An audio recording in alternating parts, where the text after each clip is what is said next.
Welcome to the How to Be Awesome at Your Job podcast, the show where brilliant professionals share how to sharpen the universal skills required to flourish at work. Enjoy more career fun, wins, meaning, and money with your host, Pete Makaitis. Hello, and thanks so much for joining us here for episode 286 with Whitney Johnson. This one's a lot of fun. Whitney is talking about your learning curve and disrupting it and thinking about where others fall on their learning curves and how it all comes together in a beautiful recipe for you staying engaged and not bored and teams getting good ideas flowing and so much more. So you'll learn 1, how to optimize each stage of learning. 2, the 3 key stages of your learning curve. And 3, the importance of hiring the right boss. So if you'd like to check out the show notes or the transcript or the links to items that we've referenced, it's over at awesomeatyourjob.com/F286. Now, here is Whitney's story. Whitney Johnson is a CEO advisor and frequent contributor to the Harvard Business Review, and she has over 1 million followers on LinkedIn. She's the author of the critically acclaimed Disrupt Yourself, Putting the Power of Disruptive Innovation to Work, and she's an award-winning Wall Street analyst who co-founded the Disruptive Innovation Fund with Clayton Christensen. She is a frequent keynote speaker on disruption and has been recognized as one of the world's most influential management thinkers by Thinkers 50 and Fortune. She also hosts the weekly Disrupt Yourself podcast and is an original cohort member of Marshall Goldsmith's 100 Coaches. Her latest book is called Build an A-Team. I would prefer to be the Mr. T figure on an A-team personally. And so we're going to hear about that and so much more. So big thanks to Whitney for hanging out with us, and big thanks to our sponsors. Check them out. One sponsor to check out is Bamboo HR. I love owning my own business, but I do not love doing government compliancy things. HR is hard, but Bamboo HR is easy. Bamboo HR is a powerful yet flexible all-in-one HR solution for your growing business. Wrangling benefits, onboarding, performance, recruiting, reporting, vacation time, trainings, oh my, can take hours. But with Bamboo HR, it can take mere minutes. Setting up a demo account is ridiculously easy. I didn't have to coordinate calendars to schedule a demo with a sales rep. Nope. I just created a sample account with sample data within 3 minutes of visiting their website, so I could immediately behold its vast capabilities. The software is genuinely beautiful in its breadth and simplicity. No wonder 34,000 companies trust Bamboo HR with their HR needs. So reclaim your time and check out the free demo at bamboohr.com/free demo. See for yourself all that Bamboo HR can do and how truly affordable it can be too. That's bamboohr.com/free demo. One more time, bamboohr.com/free demo. One sponsor to check out is EarthBreeze. I recently saw a Netflix documentary that talks about all the plastic that we throw away and we try to recycle, but it doesn't really get recycled. So I've been trying to reduce my plastic, and the most wonderful way that I've been doing so has been skipping those gigantic laundry detergent bottles for EarthBreeze detergent sheets. EarthBreeze detergent comes in super convenient cardboard, plastic-free packaging, so it's much more eco-friendly than your normal detergent. And I love how portable and quick and easy they are, and I save a pretty reasonable amount of time skipping having to carefully pour and measure liquid detergent into the machine by just tossing a quick and easy sheet in there. I personally like their scent-free version, so check out EarthBreeze for an easy way to get clean clothes without the plastic waste and get 40% off with your subscription at earthbreeze.com/awesome. That's earthbreeze.com/awesome. Here is Whitney. Whitney, welcome to How to Be Awesome at Your Job. Thank you, Pete. I'm so happy to be here. Oh, me too. Well, I think we're going to get into some really good stuff, but first I wanted to go back in time a little bit and hear in an earlier part of your career, you were a winning, outperforming stock picker. How'd you do it? That's such a good question. I think the way I did it, I mean, you have to build your financial models and you have to come up with your projections of what you think a company is going to be able to do in the future. But there's an element of stock picking that's actually very intuitive. And the way I found that stocks, I mean, when I was analyzing them and studying them every single day of what they were doing, it's almost like they had a personality.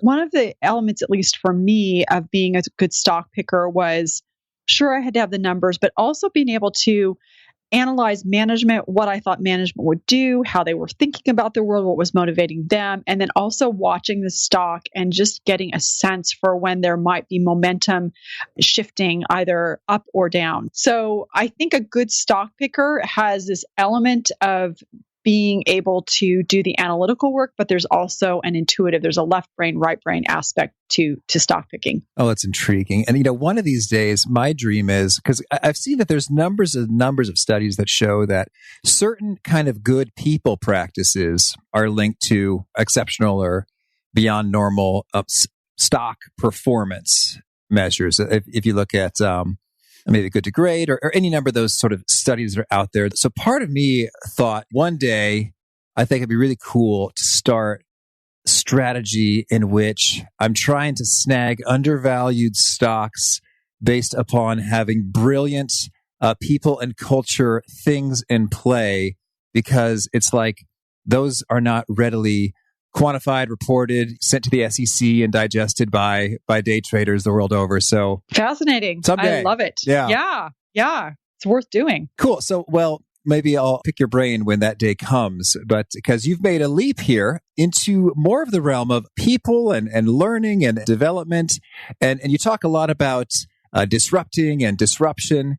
Could you orient us a little bit? What do you mean by those words? I'm glad that you asked that question, because I think so many of us hear those words and we all think different things depending on who we are and the experience that we've had. So at its simplest, a disruptor, and in terms of disruptive innovation, is a silly little thing that takes over the world. So quick examples are the telephone that took over the telegraph, the light bulb, the gas lamp. More recently, Toyota disrupted General Motors, Netflix, Blockbuster, and then Uber has disrupted yellow cabs. And it has a very specific framework. So the disruptor gets a foothold at the low end of the market.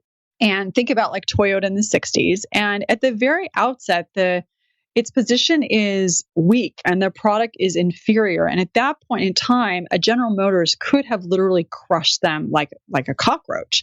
But they didn't, because market leaders rarely bother, because for them, it's just a silly little thing. The margins are low. It's inconsequential. Why should we bother? Let's just go after bigger, faster, better. And in the case of General Motors, it was Cadillac. The bad news for General Motors, of course, and then the good news, depending on your point of view, if you were Toyota, is that once you've got that foothold, you're motivated also by bigger, faster, better Lexus. And so that's what disruption looks like. At its simplest, it's low end, eventually moves up market and upends its better resourced, at least early on, competitor. And so when you talk about an individual being a disruptor or disruptive or causing disruption, what does that mean? Personal disruption is how you take these ideas and make them meaningful to you. And this was the big aha that I had when I was working as an investor. I had co-founded an investment firm with Clayton Christensen at the Harvard Business School. And we were applying this theory of disruption to investing and to products and services. And the big aha, the big insight that I had was that this framework actually applied to people. What it looks like for a person is, think of a ladder. So you start at the bottom of a ladder, then you climb to the top of the ladder, and then you jump to the bottom of the next ladder, like the children's game Chutes and Ladders. And to give you an example of what that can look like for a person, because I think we talked about Toyota, General Motors, but what does that look like for you personally? Well, Lady Gaga. So we all know Lady Gaga. Think about how in 2008, she starts at the bottom of a ladder. She goes straight to the top. And then for an encore, what does she do? Well, she jumps to the bottom of a new ladder. So think about that ladder. She collaborates with Tony Bennett on a jazz album. Then she does this Sound of Music tribute. Like, we're talking about Lady Gaga singing The Hills Are Alive. And then she produces a country album. And so you're like, wow, but the jump, it obviously paid off, because her performance at the Super Bowl last year had the largest music audience ever. So that's what personal disruption looks like. The real snag for personal disruption, though, is that when you're at the top of the ladder and you make the decision to jump to the bottom of a new one, people oftentimes look at you like, what are you doing? Like, you're giving up all this stature, all this money, all this notoriety. Why would you do this? And you do it because you believe that when you're willing to disrupt yourself, that what you will get in the future, that step back, will turn out to be a slingshot forward for you. Well, and that's interesting, because I'm thinking sometimes it works out great and sometimes it doesn't work out so great. I'm thinking about Oprah right now, and I don't know, maybe I'm just not in the know, and the Oprah Winfrey Network is rocking and rolling. But it's for a while there, it seemed like she was sort of struggling with the rankings or the ratings, Nielsen stuff, and it's just sort of hanging out. And whereas before, she was the Oprah with Right. Rockin' and Roll. Right. So, well, I guess time will tell what unfolds there. Or maybe Michael Jordan and baseball. Yeah, Pete, you make a really good point. And I think one of the important things to know about the theory of disruption is that the reason it's so valuable is that the research says that your odds of success are going to be 6 times higher when you pursue a disruptive course, and your revenue opportunity is going to be 20 times greater. The thing that is important to understand is that when your odds go up by 6 times, that's from 6% to 36%. Oh, there you go. There's still a 64% chance that you're on the wrong curve. And so it means that lots of things that we're going to try are not going to work. That being said, your odds go up. And most importantly, no S curve is ever wasted. Like no matter what S curve or learning curve we're on, we're always learning something. So even if it turns out that this is not a learning curve that's going to work fabulously well, like perhaps the own network for Oprah or even Michael Jordan and baseball, it doesn't mean that he didn't learn some really valuable lessons and she didn't learn some really valuable lessons. So again, no S curve or learning curve is ever wasted. Oh, that's great. And I've seen that in terms of just my own business adventures, in terms of, that didn't work out. I wasted some time and money on it, but oh, wow. Now I have these sort of extra resources, like great people to collaborate with, knowledge of platforms that I wouldn't have had, or, skills that get put over to another place. And it's hard to regret even most of those failures. Especially when it's not about, when you're able to separate out the endeavor itself from you as a person, the worth that you have as a person. When you can separate those two out, you really can say, wow, I did this thing and it didn't work, but look at everything I learned. And so it starts to just be this accumulation of knowledge and understanding and experience that allows you to move up the next curve that much more quickly. Well, let's talk about some learning curve stuff in your latest upcoming work, Build an A Team. What's this book all about, and why is it important right now? So my prior book, called Disrupt Yourself, and we've kind of been alluding to it or talking about, was this notion that we need to be willing to disrupt ourselves, to jump from one learning curve to the next, and so that your odds of success are higher. So one of the things that happened is that as I was talking to people, I would over and over and over again have people say to me, okay, I get it. I got it. I want to disrupt myself, but how do I get my boss to let me disrupt myself? Because I really like the company that I'm working at. And how do I get the team, the people who are working for me, to disrupt themselves? And so this book is a response to that. So whereas Disrupt Yourself was for you, how do you decide when it's time to try something new? And then how do you move up your learning curve, 7-point framework to do that? This is about, okay, how do you manage a team as a collection of S curves? And how do you use this framework to onboard people? How do you manage people when they're at the low end of their curve and the sweet spot at the high end? And then what do you do when it's time for them to jump to their next S curve? With the idea that if your company is a collection of S curves, if you can manage the learning of each person on your team, you can actually optimize for innovation and avoid being disrupted. Mm-hmm. Well, you're using a lot of words I like there. Optimizing and innovation and learning. Oh, yeah. So let's dig in a little bit then. So what are some key practices that make that happen well, in terms of some do's and don'ts that you observe in the wild? Yeah. So I would say the first thing to think about is, let's just talk about the S a little bit, because I think for some of our listeners, because we've been talking a lot about the S curve, and I should say your listeners, they're your listeners, they're your tribe. Oh, we Thank share you for them inviting now. me in. So if you think about this idea of an S, at the bottom of the S, it's you're inexperienced, you don't know what you're doing. There's going to be 6 months to a year whenever you start anything new, a new role, a new project, where time's going to pass, and it feels like nothing is happening. But then you put in the effort and you start to move up the knee of that S. And so that comes the back of the S, where it's really, really steep. And so you start to feel really competent and confident, and you're engaged. And then you get to the top, and now you become a master. Yay, you're a master. But because you know how to do everything on your job, you start to get bored. Well, what you want to do as a manager is to have about 70% of your people at any given time in this sweet spot where they're engaged, they know enough, but not too much. You want to have 15% of your people at the low end where they're inexperienced, but they're also, because of that inexperience, asking lots of questions like, why do you do it like this? And if you can get over the fact that it feels kind of pesky because they're questioning the status quo, there are all sorts of nuggets of discovery that can come with that person who's at the low end of the curve. So you want 15% of your people there. And then you also want 15% of your people at the high end of the curve who are on the top. Think of it, I'm talking about a curve, but also think of it as being on top of a mountain. There's this vista, there's this perspective that they have.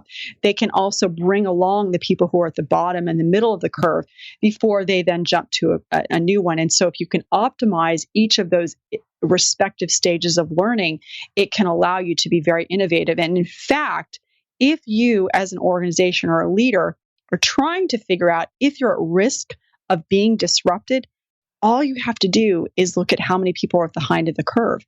Because if you've got too many people at the high end, that means they're getting bored. And bored people can either leave or worse, they get complacent. And bored and complacent people, they don't innovate, they get disrupted. I like that. So we've sort of laid out, hey, take a look at the mix right there. And maybe I think it'd be helpful, as I guess in a way, it really is a continuum as opposed to, red, yellow, green, 3 firm, clear categories. Is that fair to say? Yeah, it's a continuum. But do you want to dive into sort of how do you manage people along the different parts, or what would be helpful? I'd like to go there in a moment. But first, I guess I'd like to say, I'm thinking about, so folks are in there in their 6 months. They're like, yeah, I still kind of don't know what I'm doing, but I kind of do.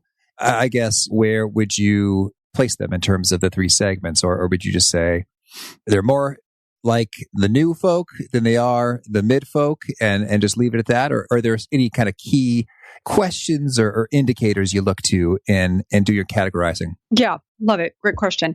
So one of the things that we have is we have what's called an S-curve locator. It's a tool that you can, if you actually go to my website at whitneyjohnson.com/diagnostic, you can download it and see where you are on your current learning curve. And if you wanted to, you could have everybody on your team download it and see where you are.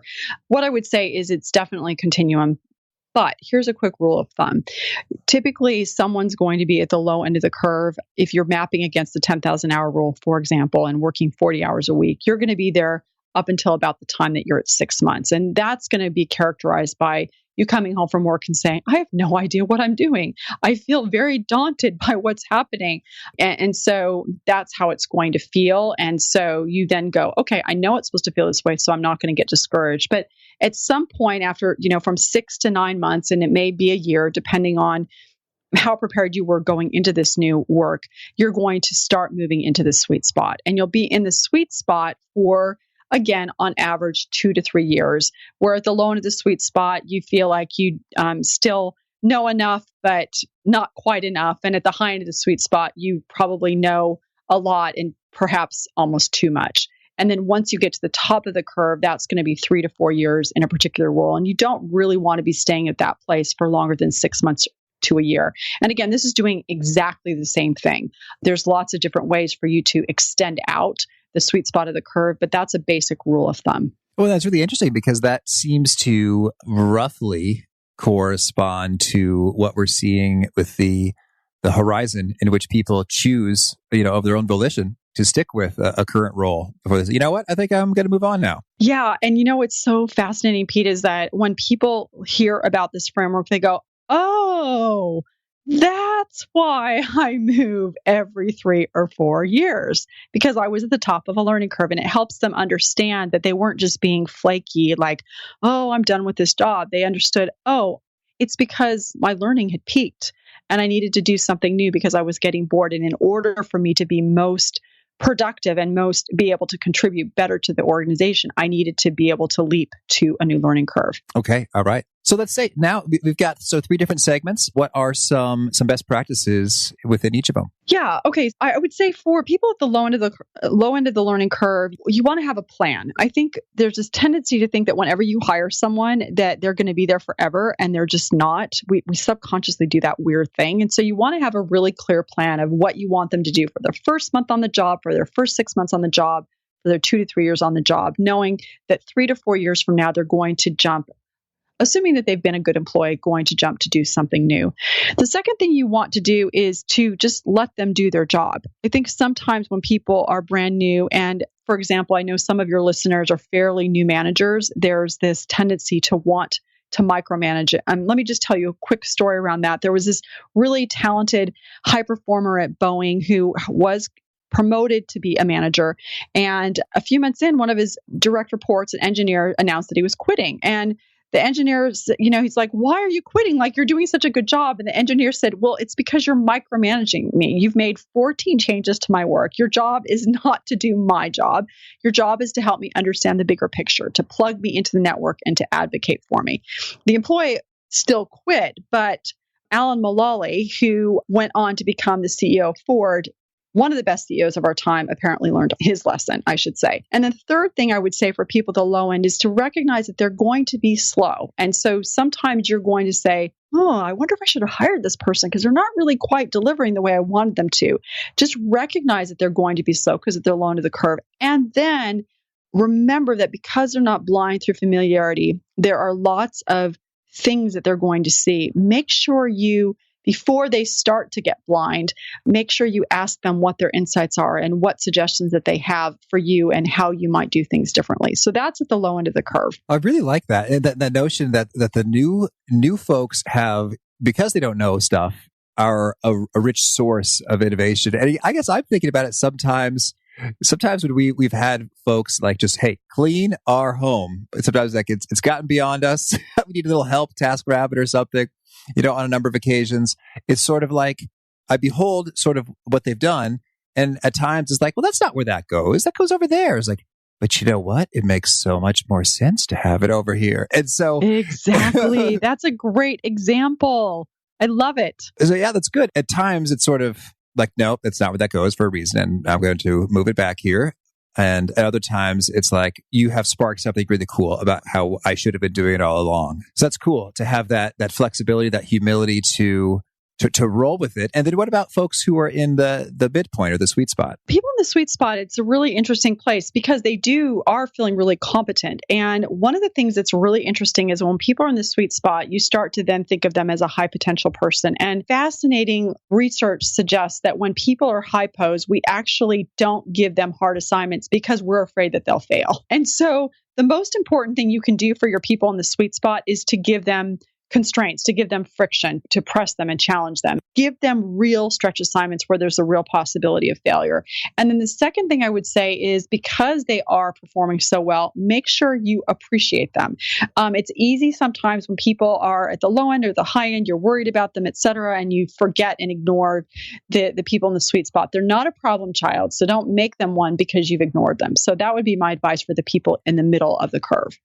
Okay, very good. And those who are getting experienced? Yeah, so the people at the top of the curve, there are a couple of different things you want to do. First of all, the way that you can best leverage their experience is to give them, first of all, say to them, okay, you're at the top of the curve. I know you're getting bored. I need you to stay here for 6 months to a year in order to help set the pace for people at the low end of the curve, in order to convey the tribal memory. And also, we just need to get your perspective overall. So that's how you want to manage people at the top of the curve, is give them a specific role that they need to play for your organization. And then you need to come to their aid. So AID, applaud what they've done. We tend to, memorialize birthdays and anniversaries and promotions, but whenever someone gets to the top of the curve, applaud and say to them, look at what we've accomplished as a team because you were in this role. The second thing you want to do, if you haven't already, is to identify what they're going to do next. And then the third, the D, AID, is to deliver on the promise inherent in your contract that now that they've gotten to the top of the curve, they've delivered, they performed well, they've now set the pace for the people at the low end. You identify some new role, some new opportunity, some new project for them to do inside of your organization so that they can continue to learn. And as they learn, yes, they may leave your team. And so there's a short-term loss for you, but you sub-optimize the present in order to optimize the future for them, for your organization. It's interesting. I think in practice, well, I don't have any hard data on this. Maybe you do. But my gut sense is that most organizations don't do this. It's kind of like, well, this is the job, and maybe there's not clear-cut opportunities for advancement or other roles to be snagged. And so then folks just kind of get tired of it and they leave of their own accord. What's your sense for the proportion of folks who are doing things optimally versus suboptimally? I think the large percentage of people are doing it suboptimally. I mean, it's very difficult to do, and yet we know. I mean, and in fact, the data says it's difficult to do. I'm trying to find. Oh yeah, okay. So I was looking at my notes. So let me just give you a quick study that would suggest that in fact it's difficult to do. So, professor at Harvard Business School, Boris Groysberg, he does a survey every year. I think he's done it for about 10 years of small and medium-sized companies and asks them about sort of how they build a great company and to rate how effective they are at a number of different HR practices. And for the 450 companies they surveyed in 2017, job rotations, which is basically what we're talking about here, had the lowest, with high potential programs having the third lowest. So the key to maintaining this innovative workforce, they were the lowest and the third lowest. So, and he said this is not unusual. It's basically this way every single year. So if the organizations that are listening to this are struggling to do it, you're not alone. But to the organizations that are able to do it, like, for example, WD-40, who I talk about in my book, then you get things like engagement scores of 93%. And you know that when you've got high engagement scores, you've got higher operating margins, your ROIs, you're a more profitable company. And so there's a case to be made for it, but there are all sorts of psychological reasons why we don't. So anyway, long-winded answer to your question, but I think the simple answer is very few do, more could, and would benefit from done so. Certainly. Well, and that also, we share those data that also makes me think of, Korn Ferry had managers sort of self-assess where they fell on all the competencies, and developing others and direct reports was dead last, of all of them that they could choose in the stack order ranking. So it is challenging. So I'd like to zoom in then. If you're the individual who is wishing, you had some enlightened leaders taking care of you in this way, but aren't quite getting it. What's your advice for them? Yeah. So I would say you can't necessarily change your boss. I think there are a couple of things you can do. You can hire the right boss for you. And I think one of the ways you can figure out how to hire the right boss is before you take a job is to find out where are the people who have worked for this person in the past today. What are they doing? Have they been able to go on to more interesting and engaging roles inside of the organization? Have they gone outside of the organization with this person's blessing? Because I think one of the things that we overlook is sometimes it's a good thing to help people leave and go to other organizations where they can become ambassadors, clients, et cetera, for your company.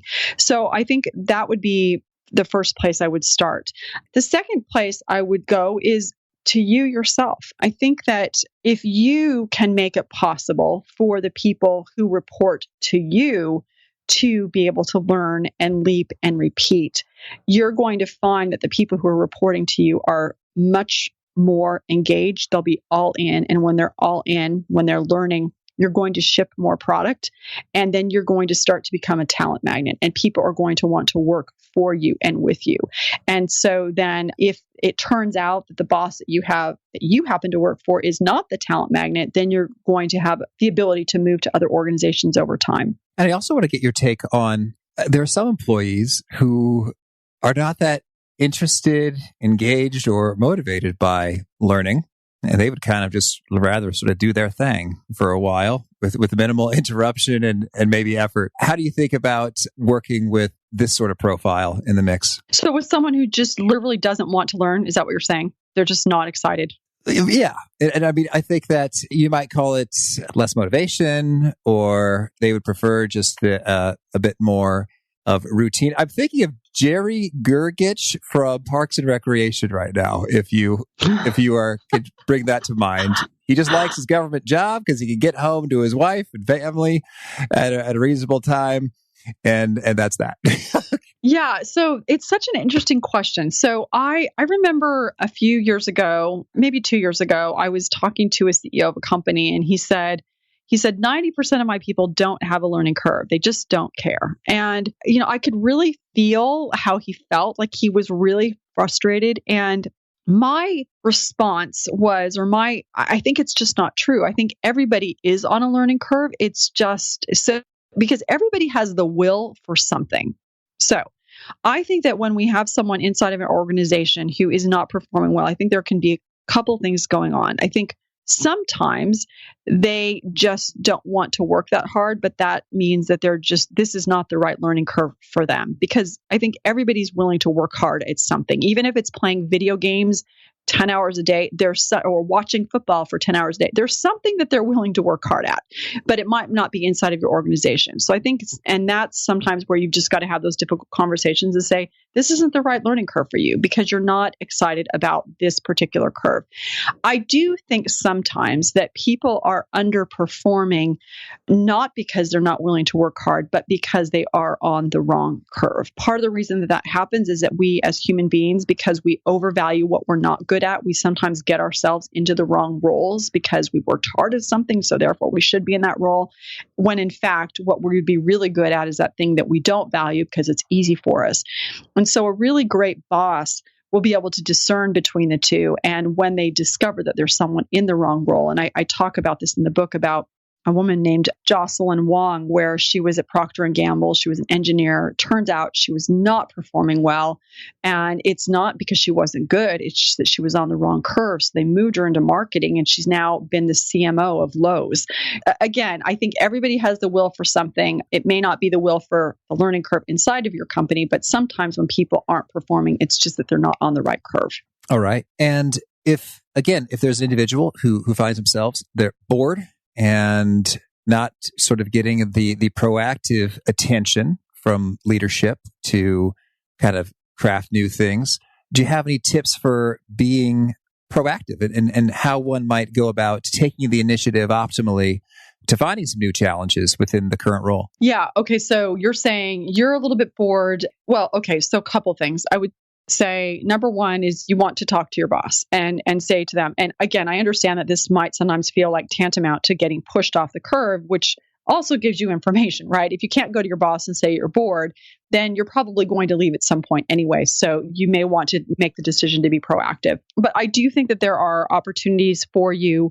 Once you say that, you can create opportunities for yourself to stretch. And one of the things I recommend to my clients is to impose constraints, because when you're getting bored, it's because you don't have enough challenge, and challenge comes with friction, and constraints represent friction. So they can include things like, okay, we've got a target of X for this year. We want to see if we can reach our target in 0.75x, we want to reach our target by September, not by December. Or what could we do if we had half the marketing budget? Or what would we have to do if we only had half the people? And so start to really push yourself to be effective by constraining your resources and see what that can bring about.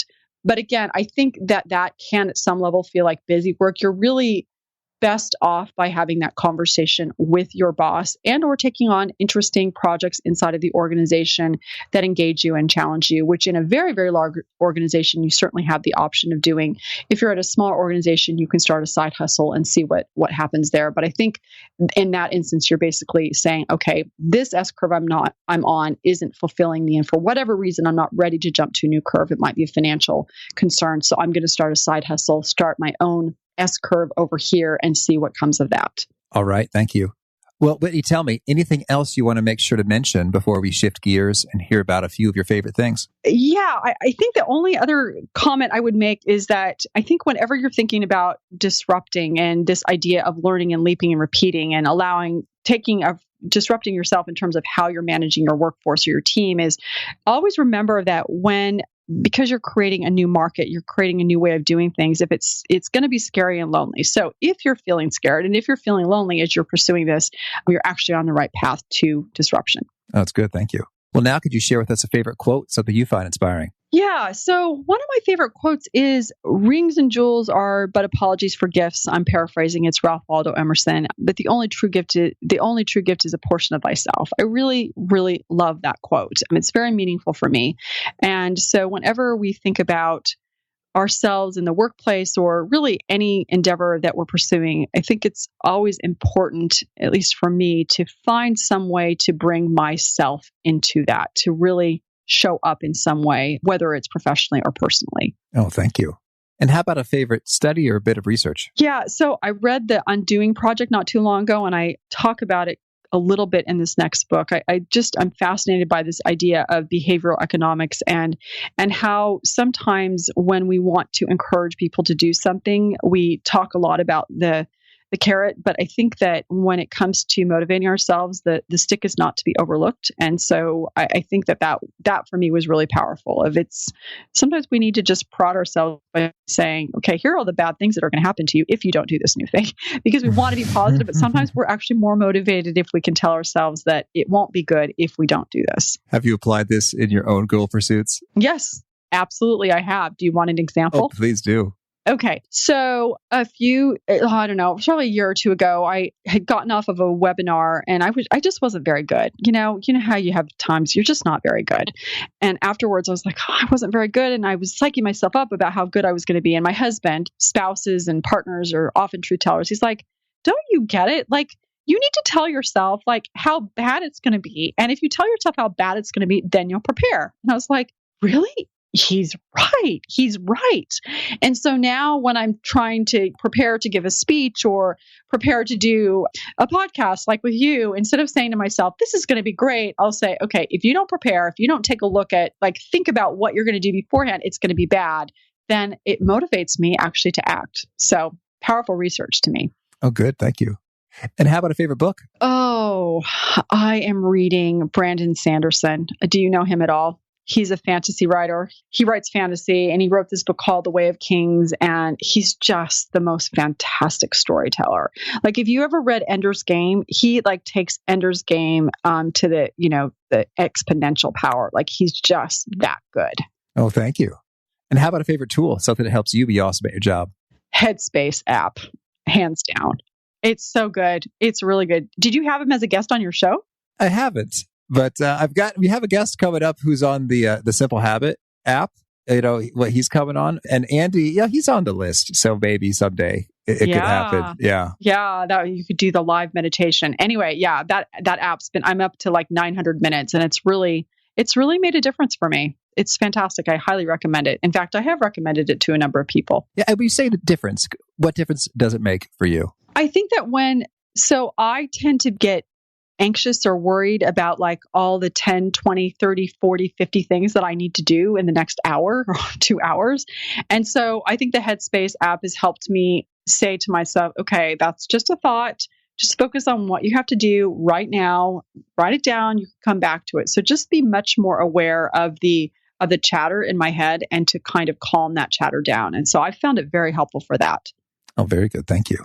And how about a particular nugget you share that really seems to resonate with folks? They nod, they Kindle book highlight, they quote you back to yourself. What is something you share that really seems to connect? So one is if it's scary and lonely, you're on the right path. Another one that people really resonate with is that shame limits disruption, not failure. I think sometimes people conflate the two, and failure and shame are two different things, but we conflate them. And so when I say to people, shame limits disruption, not failure, I think that that's really resonant. And then I would also say that this idea, which I mentioned earlier, is that if you want to know if you as an organization are about to be disrupted, just take the pulse of your workforce. I think that's really powerful for people oh, right. I don't need to just worry that I'm getting disrupted. I just need to figure out where my people are. And if I've got too many people that are getting bored, I'm going to be at risk because they're dialing it in. And so that's really helpful for people as well. And if folks want to learn more or get in touch, where would you point them? As I mentioned earlier, you can go to my website to whitneyjohnson.com/diagnostic if you want to take this S-curve locator. So the best way is to find me at whitneyjohnson.com. You can email me at wj@whitneyjohnson.com. or on Twitter at Johnson Whitney. Okay. And do you have a final challenge or call to action for those seeking to be awesome at their jobs? Yeah, I do. I suspect that as you were listening to Pete and I talk, you had an idea, 1 or 2 or 3 ideas, some insight. And so I would encourage you to write that insight down now, this very second. Pull over your car and write it down and then act on it in the next 2 hours. That would be my challenge. Beautiful. All right. Well, Whitney, thanks so much for taking this time. I wish you lots of luck with the book and all sorts of happy disruptions and A-team building in your future. Thank you very much, Pete. I appreciate it. I really appreciate Whitney's recurring theme here associated with there are benefits to proactively and courageously disrupting yourself before some other force, comes in and puts you at risk. And it's so common, I think, to fall to the default mode, the default setting of just continuing to do what it is that you're already doing right now. It seems like there's less risk and a higher odds of success by doing that. But in fact, her research shows otherwise. So I think that's really encouraging if you're considering making a bold move to find that extra inspiration and courage right then and there from Whitney. If you want to check out the show notes, the transcript, the links to items that we've referenced, it's over at awesomeatyourjob.com/F286. And if you haven't already, I hope you'll push subscribe. You'll hear from our next guest. We got Emily and Kathleen from Being Boss coming to chat with us. I know a few listeners are a fan of that show. Well, we are merging forces. So until next time, peace. Thanks for joining us for today's episode. To get the most out of this conversation, visit awesomeatyourjob.com to find today's show notes, transcript, and infographic summary cheat sheet. For more entertaining professional skill sharpening, be sure to subscribe to catch the next episode of How to Be Awesome at Your Job.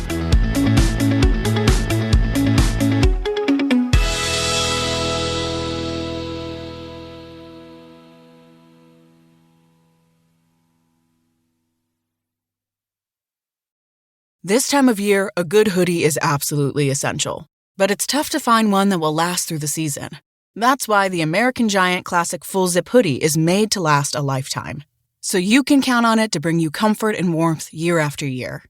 Slate Magazine called it the greatest hoodie ever made. And from cotton to zipper, it's made right here in the USA. With timeless style, heavyweight fleece, a double-lined hood, and reinforced elbow patches, you can depend on it for years to come.